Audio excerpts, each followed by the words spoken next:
Hi guys, welcome back. We kickstart this morning with some good cues actually after that terrific move yesterday. The SGX 50 is indicating that perhaps the bulls could continue to wrestle control back from the bears. But let's tell you about all the stocks that you need to watch out for as we head into trade today. Our entire research team is here, as you can see on your screen, to tell us about all those names. Hi guys, morning. Anuj, what are you looking at today? I think the focus should continue on financials, Sonia, and this move is likely to continue, especially this mid-cap rally is likely to continue. Perhaps the index may take a bit of may consolidate a bit. Cholamandalam, I think the NBFC space is seeing fresh rally. It's a stock which has taken support at 20-day moving average. Didn't rally big yesterday, so it doesn't have the baggage. So that could be interesting stock. I think ICICI Bank perhaps is now driving the index once again. There was huge delivery buying yesterday in the stock. It's refusing to make fresh lows on bad news and has now crossed all the major moving averages. So that would be perhaps, that's again showing signs of taking back the leadership that it had when the year started. You sort of gave that away after the, quarterly results, but it's clearly making a bit of a comeback. Yesterday, I think the market refused to listen to any bad news. I mean, the auto sales over the last 3 days were not very good numbers. We had the power producers also speaking, and we had the news of Chana Kochar being, cross-examined by the ED. None of that had any impact on any of the stocks. So market is in a mood of its own.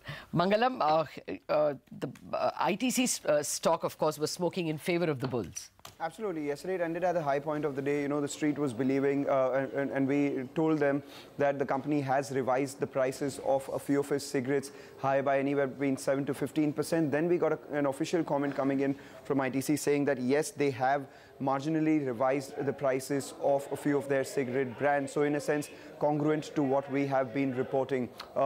We've gotten a brokerage comment on that. Remember, Bristol, Flake XL as well as Capstan, the prices of which have been risen by about 7 to 15%, account for 20% of the company's volumes.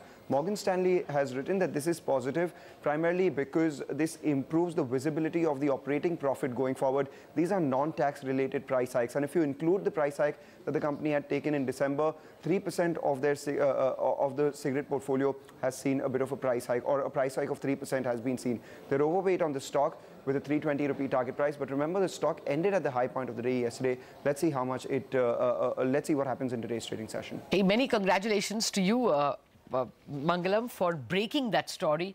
Mangalam broke that story at around 3 o'clock yesterday, 2:45. And actually, we should pull up the intraday of ITC yesterday. You could see that reaction coming in, and of course, all those brokerage reports after markets closed. We have some more stocks. Oh yes, and as always, you heard it first on CNBC TV 18. Congratulations, Mangalam, on that. But let's move on. Reliance Capital, some more bad news coming in there. Abhishek is here to give us all the latest information. Hi, Abhishek. Morning. Good morning, Sonia. So, ICRA has downgraded, the rating on Reliance Capital by a single notch to A1 from A1+. They say that the rating downgrade is on account of the fact that refinancing of short-term maturities are a concern, and there is a delay in non-core asset sales by the company. However, the company says that they are in the process of selling their entire stake of 42.9% in Reliance AMC to investors, and the current valuations of 5,000 crore of their stake will fetch a significant premium to what they are seeing right now. Back to you. Okay, let's wait and see. Actually, the downgrading of near-term paper doesn't usually have much impact on the stock. Okay. We saw that in the case of ICRA downgrading DHFL's CPs, and the DHFL stock didn't react very negatively to it because it's a near-term paper, not a longer-term paper. Well, Sonia, the news for Bharat Forge hasn't been very positive. Yes, it hasn't. So this is the second consecutive month of below 20,000 truck orders in North America. Let me just give you the data. FTR has reported that the North America truck orders have now fallen 60% year-on-year, coming in at 16,700 units. In Jan, it was 15,800 units. So 2 straight months of sub 20,000 units. The graph will also come up for you. You'll see the way it's been sliding from highs of around, 50,000 units in the month of August, all the way now down to 16,700 units, as you can see. Now, FTR has said that Jan and Feb 2019 are the lowest 2-month period since October and November of 2016. And the reason for this is that several OEMs are booked solid for 2019. They're booked completely, so there are no slots open for further booking, because of which going ahead until 2020, they're expecting, you know, the orders to stay in this depressed range. That's pretty much what Baba Kalyani had indicated to us as well, that orders are booked, you know, at least for the next 1 year. But this data is important because it will impact production 6 to 9 months later. So the order book is currently high. It won't impact production this year, but next year perhaps there could be a bit of a fallout.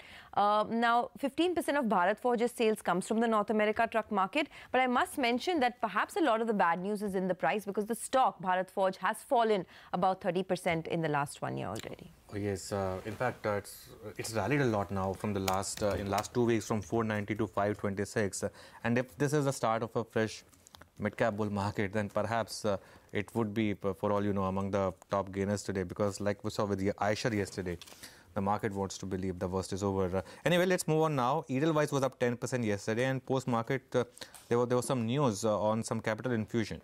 Well, to begin with, you know, Edelweiss have said that CDPQ has invested over 1,800 crore in its NBFC business, that is the ECL Finance. Now, remember that CDPQ had invested in the ARC business 2.5 or 3 years back, way back in 2016, picking up 20% stake in the ARC business. So, Citi has mentioned that, you know, this deal is positive for capital adequacy ratio, but not immediately help the liquidity concern in the balance sheet. The proposed equity infusion is about 3% of the total risk-weight assets.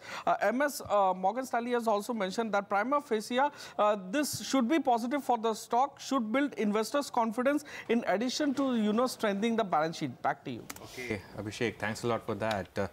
Well, for starters, perhaps one of the stocks of the day today should be DHFL, Lata. Yeah, I would think so, because DHFL asked an independent auditor, TP Ostwal, to analyze what the allegations made by Cobra Post. Ostwal is a well-regarded chartered accountant. I think he was head of the ICAI at one point in time, the Chartered Accountants Association of India, and he says he's given a clean chit on most of the allegations, that 26 shell companies, he says there is no evidence that there was common promoters or that those shell companies owned DHFL, had any ownership. Then he goes on to that, you know, 14,000 crore of loans given to 45 entities. He says it's actually only 10 loans that were given. So the amount is much less, some of it is repaid, and there is not much evidence of, therefore, no evidence of siphoning. There's only one point which I didn't understand, the loans given to the SRA, the slum redevelopment. He says they may have been used to buy shares of Darshan developers. I need to read that in greater detail. But largely it appears that Mr. Ostwal has given a clean chit, only accused the company of not doing enough due diligence on loans given, you know, post-sales monitoring. Over there, some SOPs have not been followed, but largely exonerates them. Oh, yes. And like Lata said, Mr. Oswal is perhaps India's topmost, you know... He's a well-regarded chartered accountant, and why would a chartered accountant want to spoil his name? Exactly. So that way, I mean, this report will have some favors. The market will look at it positively. So today, could it be a stock that perhaps one of the stocks of the day as well? It should be. At least for starters. Now, you know... No, the only caveat I want to place is that these are only allegations from which they have been exonerated. DHFL and other housing finance companies have a liquidity problem. That remains. Yeah. So we should not confuse the two. Exactly. Okay. But anyway, let's move on. Ikta, Sun Pharma again in news?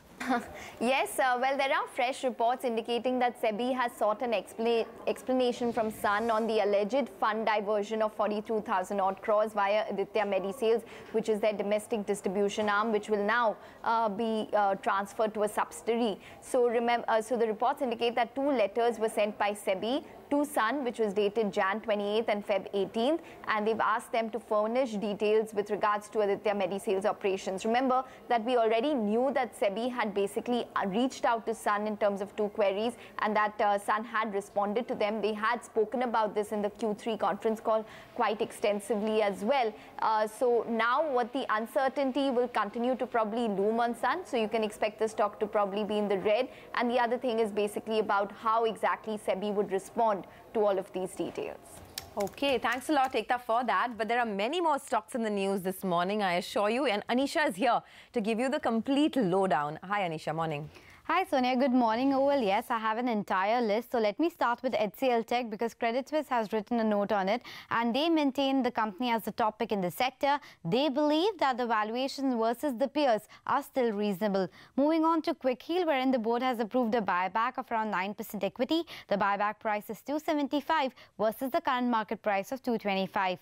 Moving on to Endurance Tech as well, wherein the promoters are looking to sell 7.5% equity in the company. The floor price has been decided at around 1100 rupees per share. Moving on to Lakshmi Vilas Bank then, which is looking to raise some equity as well as debt. Now the board will meet on March 8th and decide and consider on raising some funds via equity as well as debt options.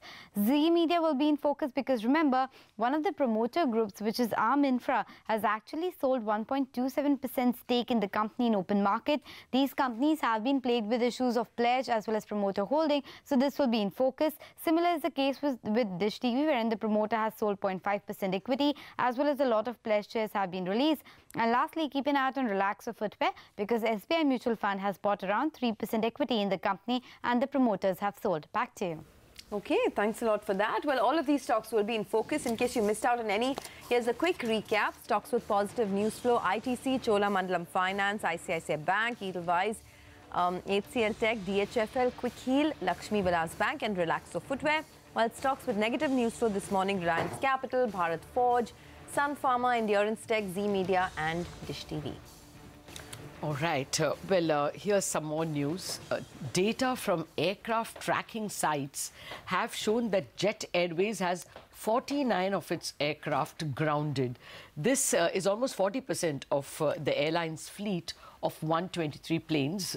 However, Jet Airways maintains that only 25 of its planes are out of operation. Our colleague from Delhi, Anu Sharma, filed this report yesterday. Well, Jet Airways is flying from one turbulence to another, the latest one being non-stop groundings resulting in massive cancellations. We ran the registration numbers of Jet Airways planes on aircraft tracking websites, Flightradar 24 and Plane Spotters, and the result is worrisome. As per the data available, there have been no signs of recent operations in 49 planes, accounting for as much as 40% of Jet Airways fleet. Of the 49 aircraft out of operations, as many as 29 are Boeing 737s and 9 are the ATRs. In fact, almost all of the airline's latest fuel-efficient fleet of Boeing 737 MAX have also not shown any sign of operations recently. In the wide-body fleet, one aircraft, each of Boeing 777 and Airbus 330, have also remained inactive, at least for the past 7 days, as per the data available. The airline maintains that only 25 planes, or 20% of its fleet, is not in operation, but the data and sources in the airline say otherwise. A total of 7 exchange filings have been filed by the company since February 7th. And in all these, the airline says that the groundings have taken place due to non-payment of dues to lessors, and the company is making all efforts to minimize disruption to its network. Aviation regulator DGCA and the Civil Aviation Ministry have remained silent on these groundings, and the airline has not been banned from booking advance fares so far.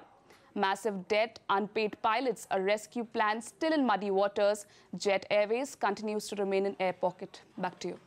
Okay, so maybe more pressures, what you could see on Jet Airways this morning. You never know, actually, with the way the market mood is, things could go either way. But negative news for Jet Airways, they're not disclosing how many aircrafts actually grounded. Let's take a quick break on that note. Coming up on the other side, plenty of technical tips. Ashwini Gujral, Sudarshan Sukhani and Mitesh Thakkar will join in.